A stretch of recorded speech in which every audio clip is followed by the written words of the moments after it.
헌문편 33장은 사람을 대하는 기본 태도죠. 신뢰냐 의심이냐, 또 분별력을 함께하는 그것을 말한 장이죠. 자, 조금 복잡하게 썼는데 네모 속에 있는 것은 바로 우리 논어 교재에 있는 것이고, 나머지는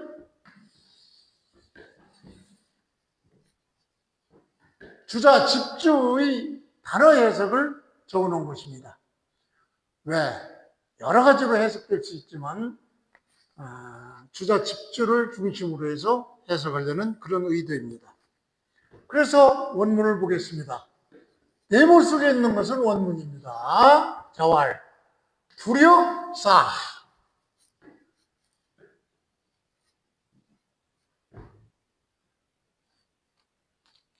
불억 불신, 그 다음에 억역 선각자 시현호, 이것이 원문이죠. 좀 헷갈릴 것 같은데 그래도 편리하기 위해서, 빨리빨리 하기 위해서 이렇게 했으니까 이해를 바랍니다. 그냥 지각하면 공자는 말했죠. 불효사, 사는 속임이다 이런 얘기예요. 속이다 이런 얘기. 그냥 이것도 어렵게 생각하죠. 주술목, 술목, 역, 술, 목 이렇게 생각하고 그냥 해석을 그냥 했습니다. 즉 사를 역하라 이런 얘기예요. 사는 뭡니다. 속임이죠. 속임수를 역은 역의 수로로 미리 헤아리다 이런 얘기죠. 예상하다 이런 얘기. 그러니까 공자는 말하기를 속임수로 미리 예상하지 말라 이런 얘기죠. 그리고 불억 불신, 상대가 나를 믿지 않을까 미리 억측하지 말라, 추측하지 말라 이런 얘기죠. 그래서 어교, 그러나 또한 선각자, 이렇게 의심하고 이렇게 지레짐작하고 이런 것도 하지 않으면서도 역불역, 선각자, 미리 깨달으면 그 깨달은 것이 현명한 것이 아니냐. 그러니까 두 가지 측면을 얘기한 것이죠. 이거를 논어 집주를 중심으로 해서 주자 집주를 중심으로 해서 다시 한번 해석해 보겠습니다. 즉 자왈 불역사는 바로 남이 나를 속일까 미리 기대 짐작하지 말라, 이 얘기는 바로 주자 집주로 얘기해서 해석하면은 역은 바로 미지 영지야 이런 얘기죠. 그러니까 역이라는 것은 미지 아직 오지도 않았는데 그것이 미리 맞아들여 짐작하는 것이다 이런 얘기죠. 그러니까 상대방을 의심부터 하는 그런 태도죠. 무엇을 이렇게 하느냐? 사는 또 뭐냐? 외인사기, 남들이 나를 속이는 거. 그러니까 남들이 나를 속인다고 그런 일이 있지도 않은데 미리 그렇게 생각하지 말아라 이런 얘기죠. 그 다음에 불억불신은 억은 주자집주에서는 미견 이의지야 이런 얘기죠. 미견 아직 보이다. 미견 아직 드러나지도 않았는데 의지야, 마음속으로 의지, 추측하는 것이다. 근거 없는 의심이죠. 선입견이죠. 뭐가? 남들이 나를 불신은 뭐예요?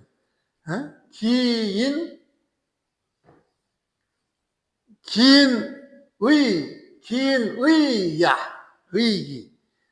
불신이라는 것은 바로 남들이 나를 믿지 않는 것. 이것을 미리 이렇게 추측하지 말아라. 이렇게 노노 집주는 해석을 했죠.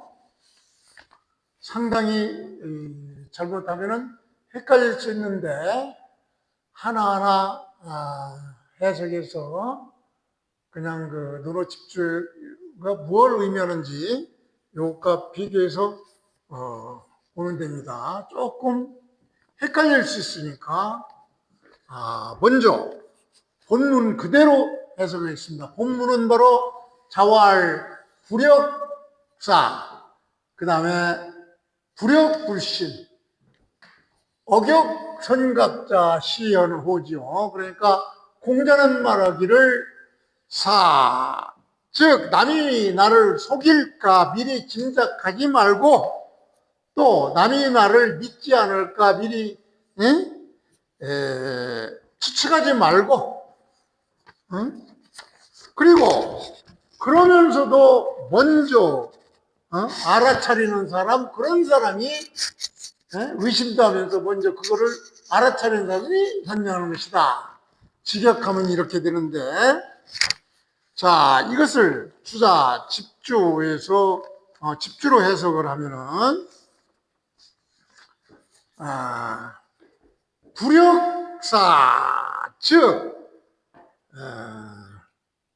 사는 남이 나를 속인다고 역은 남이 나를 속이지도 않았는데도 미리 속였다고 미리 짐작하지 말아라, 이런 얘기죠. 그 다음 불역불신은 바로 남이 나를 하지도 않는데 불역 아직 그렇게 의심하지도 않았는데 마음속으로 이렇게 축축하지 말아라.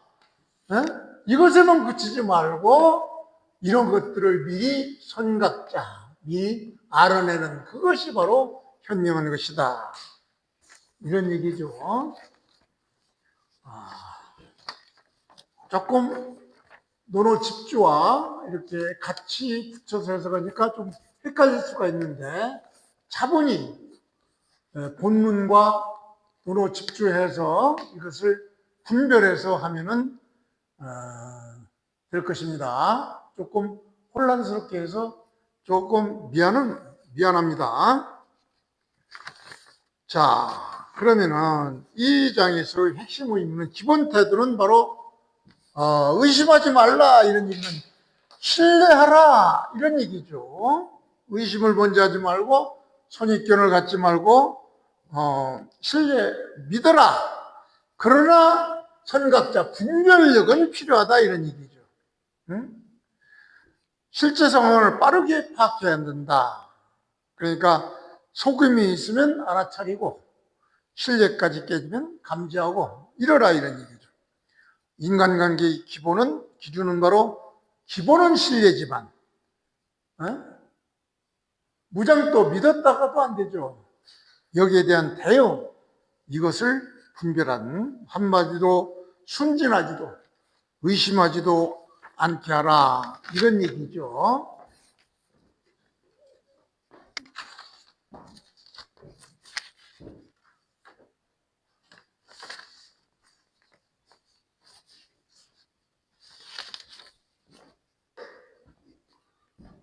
법륜편 34장은 공자의 처세 태도에 대한 장입니다.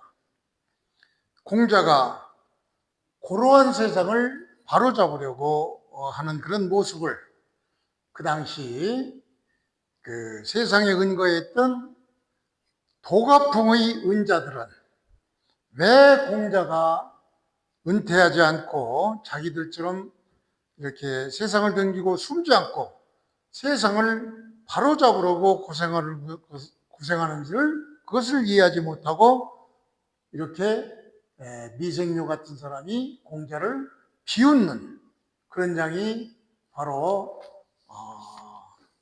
벌불편 34장인데 이 장은 어떻게 보면 상당히 어려운 장일 수 있습니다. 왜냐하면 이 배경이 아주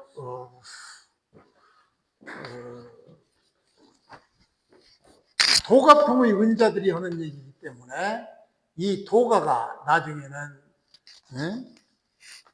장자 이런 사람과 연결이 되기 때문에 상당히 어려운 장이에요.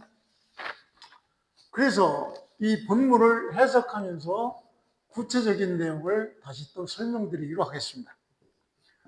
미생교라는 사람이 의 공자왈, 공자를 평했다 이런 얘기죠. 평은 간접와 뽀로 원붓을 말하다 이런 얘기죠. 공자를 말하다 이런 얘기죠. 말하기로 왈 뭐라고 했느냐? 구하의 서서자여 문해의 영호 이렇게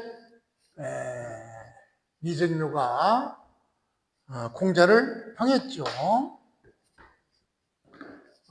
이 본문을 조금 보면은 이 미생료라는 사람이 이따가 또 설명드리겠지만 노나라 사람으로 아주 나이가 많은 은자예요. 숨어있는 사람이죠. 주자집주에서는 그냥 노인이다, 이렇게 노나라 사람이다, 이 정도로만 설명이 되어 있더라고요. 그러니까 이 숨어있는 고령의 이 은자인 미생묘가 공자를 평하기를 뭐라고 평했느냐, 평한 얘기가 바로 여기죠. 그러니까 나이 많은 양반이니까 이 미생묘가 볼 때는 공자는 애기 같죠. 그러니까 이름을 딱 불렀죠. 구가 하의 어떻게 무엇 때문에 쉬서서 이렇게 그렇게 서서 이 서서가 옛날 말이기 때문에 아주 복잡한데 이 서서를 주자집주에서는 불안모라고 해석을 했어요. 불안모. 즉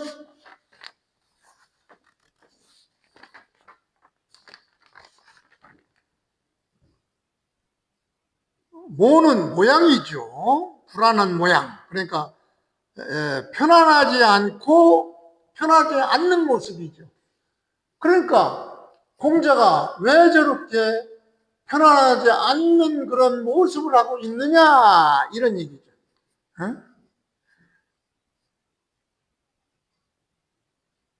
편안하지 못하여 움직이지 그런 상태니까. 그러니까 이 고령인 노나라 사람 은자인 미생묘가 공자는 왜 저렇게 편안하지 않은 모습으로 이렇게 서성대고 있느냐 뭐 이런 의미죠. 그래서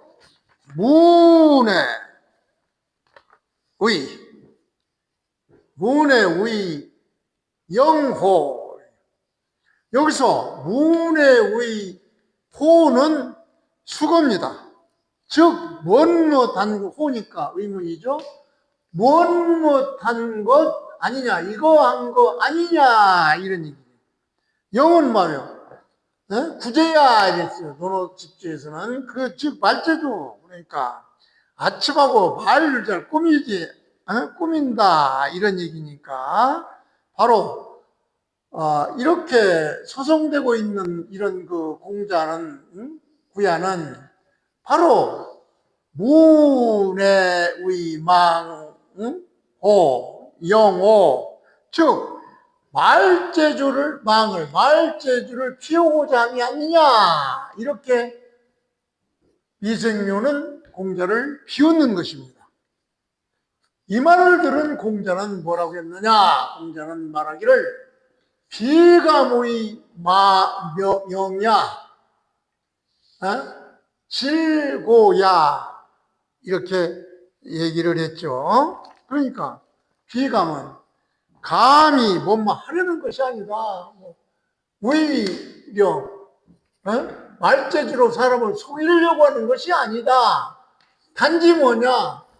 질고야, 즉 고루한 세상을 가슴 깊게 아프게 생각하고 이 병든 생각을 고치려고 하는 것이다. 고루한 세상이라는 건 도로 집주에서는 지빌이 불통야, 한 가지만 잡고 그냥 통하지 않는다.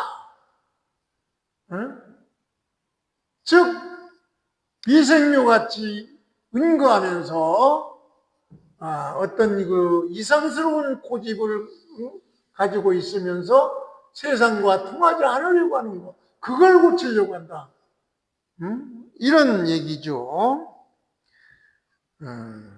그러니까 감히 공자는 말하기를 감히 말재주를 피우고자 함이 아니고 이 세상 고루함을 가슴 깊이 여기고 이를 고치려고 함이로다.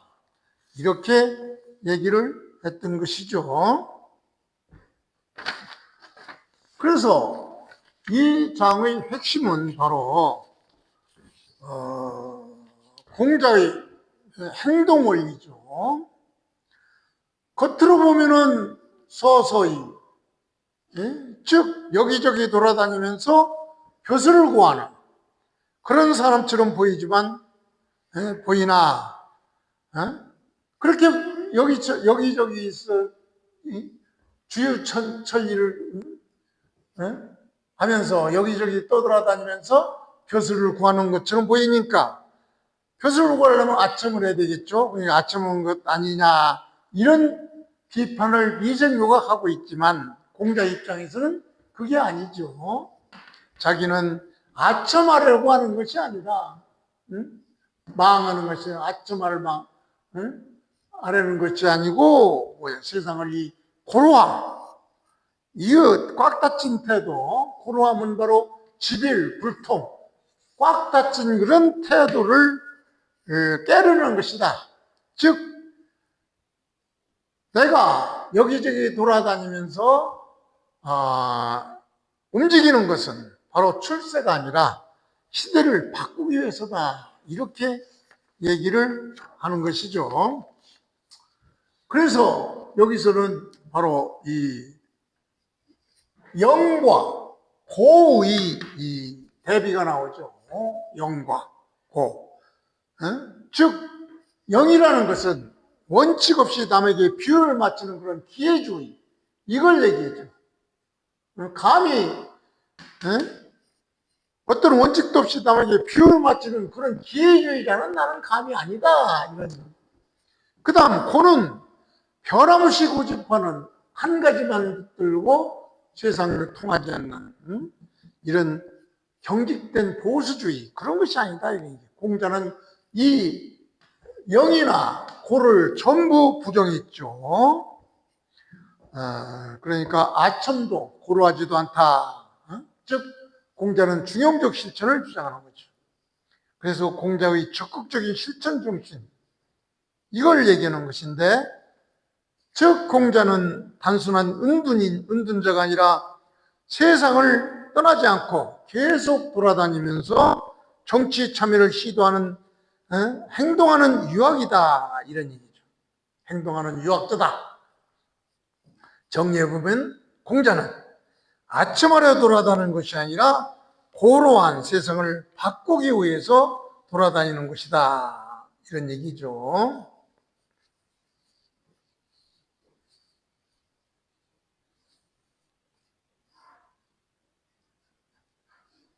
그 논어 집주에서는 아까 대충 봤지만 노나라 쌓인 사람 미생류가 이게 공자를 평하기를 공자는 바로 이렇게 편하지 못하고 움직이는 상태는 바로 뭘 얘기하냐? 말재주를 부리려고 하는 것이 아니냐? 이렇게 해석하면서 공자는 그 말재주가 아니고 바로 그러한 세상을, 즉 한 가지에 집착하여 통하지 않는 그런 세상을 고치려고 하는 것이다. 이렇게 보면서 주자집주에서 결론은 성인주유, 음물, 비의, 명야. 성인, 여기서 성인은 공자지요. 공자님은 음물, 즉 사물에 응하여 사물에 바창 붙이면서 사물에 적응하면서 주류 두루 돌아다니는 것이지 비의령 아침 아래 돌아다니는 것이 아니다, 이런 얘기죠. 그래서 질부, 세지, 고로, 부, 이부라. 즉 세상이 세상이 고루하고 천박하여 불화, 변하지 않는 것을 질 미워했기 때문에 고로 부득이 그렇게 이는 뿐이죠. 그렇게 한 것뿐이다. 이렇게 주자 집주는 해석을 하고 있습니다. 그래서 이 장이 조금 어렵고 내포하는 바가 있는데, 이때의 추치 말기 상황을 한번 살펴봐야 이 장이 확실하게 이해가 될 것입니다. 다시 말해서 춘추 말기 시대는 공자 그 시대는 주왕실 고뇌분계로 제후들 간의 전쟁이 아주 전쟁으로 예약 질서가 그냥 해체됐습니다.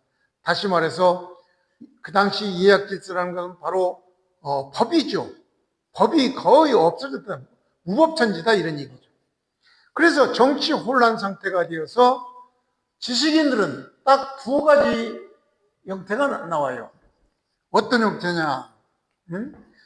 공자와 같은 계열은 바로 혼란 속에서도 세상을 구하려는 그런 사람이 있는가 하면은 미생묘와 같은 은자 계열은 세상을 떠나서 숨는, 여기서 은자라는 것은 바로 단순한 은둔자가 아니에요. 타락한 정치에 참여하지 않음을 말합니다. 그래서 표술을 거부하고 자연 속에 은가하면서 세속을 비판하는, 현실 정치를 부정하는 그런 성격으로, 이것이 후대 도각의 무의자연, 세속초월, 인의 문명 비판과 연결이 됩니다. 즉 노자나 장자사성으로 바로 이 은자들의 사고가 연결이 되죠. 그래서 미생묘는 공자에게 어찌 그토록 세상에 나가려고 하는가, 이런 얘기죠. 세상이 이미 무너졌는데 왜 정치에 집착하느냐, 그런 비판을 하는 것이죠. 공자는 은자들에게 도를 지키는 것은 중요하지만 세상을 완전히 버려서는 안 된다. 그래서 공자는 실패를 알면서도 여러 나라를 돌아다니면서 정치 참여를 포기하지 않는 것이죠.